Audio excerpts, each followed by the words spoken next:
Good afternoon, people. Just been for a little run, just a shorter one today, 3k.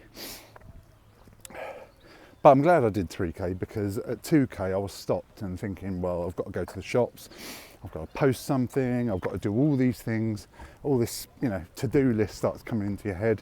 I've left the kids at home, they'll just be playing Fortnite. And this guy just next to me, I literally just ran past him. He just said, I had my headphones in, but he said to me something, and so I took my headphones out and said, sorry. And he said, it's good to see you running. And he basically said he wishes he could run. And I said, well, at least you're having a walk out in the park. It's a pretty nice afternoon today. No snow, no rain, no wind. It's very mild. And he just said, yeah, it was just really nice to see you running. And it was good. I said to him, that'll probably spur me on to do a little bit more. So I did. I went and did another 1k. So that's good. I'm proud of that. Happy that I've done that. And I just wanted to jump on and do a quick message, because that's one thing I wanted to talk about, was that form of coaching. So, when I talk about things like your CV or your LinkedIn profile or any of those things, when you invest in me to help you, especially with the CV booster, you actually get a bit more than just a CV review, in my opinion. I believe you get a bit of coaching, and it's around coaching to do with selling yourself confidently, raising your confidence level, and realising and recognising the skills you've got and the attributes that you've got. And sometimes when I see CVs, you sort of have to dig past all the mistakes or the layout or the miswording and all that stuff to really, got to sort of scratch away that stuff to get to the real personality of the person. That's what I've seen when I've reviewed these CVs. So, you've got to think of it from a recruiter's point of view, that, if they even choose your CV, which if you've got a bad one, they might not even put you forward for those CV slots. But then when they come to interview you, they've got to scrape past all this noise and distraction sometimes to actually get to the real you. And so that's what I meant when I posted that little image of interviews. They want to see the real you, right? And I disagree with some of the people that have said, they don't want to see me, who I am, down the pub on a Friday night on Facebook, that sort of stuff, But that's not the real you, I'm sure. That's just one side of you. Especially on social media. Social media people put, generally only the positives, or maybe the drinking and all that sort of stuff, the fun side of things, right? But when I say you've got to be yourself, it's about not trying to be someone else. You've got to respect yourself, right? Now, yourself operating at its highest level is when you're in tune with your highest values in life. Yeah, so if you've done like values determination exercises before, they're fantastic. They can really get you to sort of home in and narrow down what your highest values are in life and your sort of priorities, because they're not often what you think they're going to be. You might say, oh, they're my family, they're my kids, they're my blah, blah, blah. I've done this exercise before, and I think family came up number 4 or 5 on the list.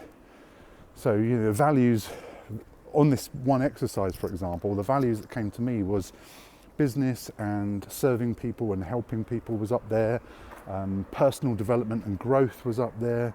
Sort of health and wealth and happiness and sort of fitness of the body and mind, that was up there. Travel and exploring the world, adventure, flora, fauna, all everything to do with the planet. These were some of my top values.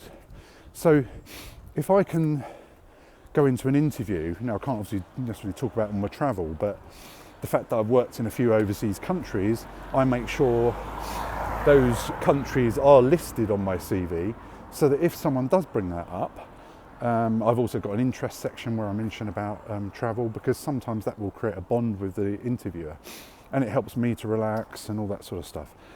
And ultimately it might come down to them choosing someone that they want to work with, because there might be two people with the same skill sets, but if you're more aligned to their values with your own values, then I guarantee there's going to be more of a fit for you slotting into that organisation, maybe working with that person that's interviewing you. And I think they're more likely to hire you if they've got that affinity with you. And those affinities can come in all shapes and forms, of course. But I think being your true self in an interview means standing by your main attributes. So for example, me, honesty, integrity. I'm not going to lie in an interview. It's different if you don't feel confident. You can try and be confident, as I always say to my son. The way to be confident is you can sort of pretend you're confident first.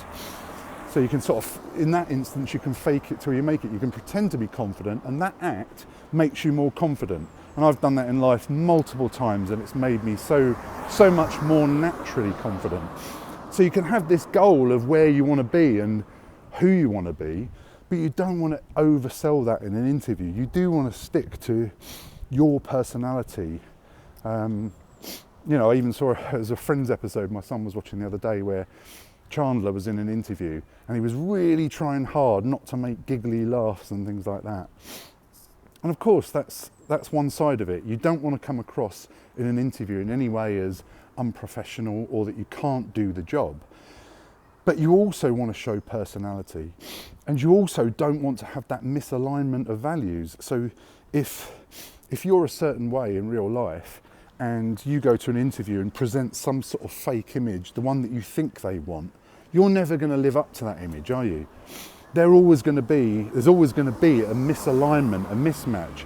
You're going to be disappointed because you can't be your true self, and the company are not going to necessarily like you because that's not the person they hired. They hired this person they saw at interview or on the CV, and there's a misalignment there for who you really are.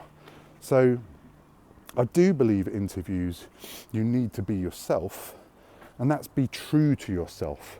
Be true to your ethics, your morals, your qualities, your integrities, your passions, your highest values, your core values that I talked about. And if you do that, I think you're going to do well. What I don't think works is when people try to hide stuff or be someone they're not. So anyway, I hope that's useful. So if anyone would like, as well as CV advice, a bit more coaching, then don't forget the CV booster.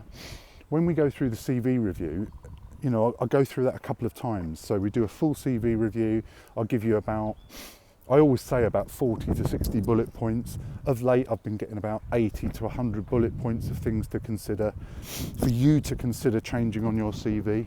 If you actually agree with all those things and you don't have the time to do it yourself, then you can ask me to rewrite it for you. So the CV makeover service is where I'll completely rewrite your CV for you. And in this whole process, I even see it on email. I see people's confidence towards their own CV escalate. They get more confident in being able to sell themselves, which I hope then translates into interview stages. So anyway, I hope that's useful. I've had my 3K. I'm going to go back now to the car. Actually, I've got to pop to the shops and then go back and kick my son off Fortnite. Have a fantastic evening. All the best. See you. Bye.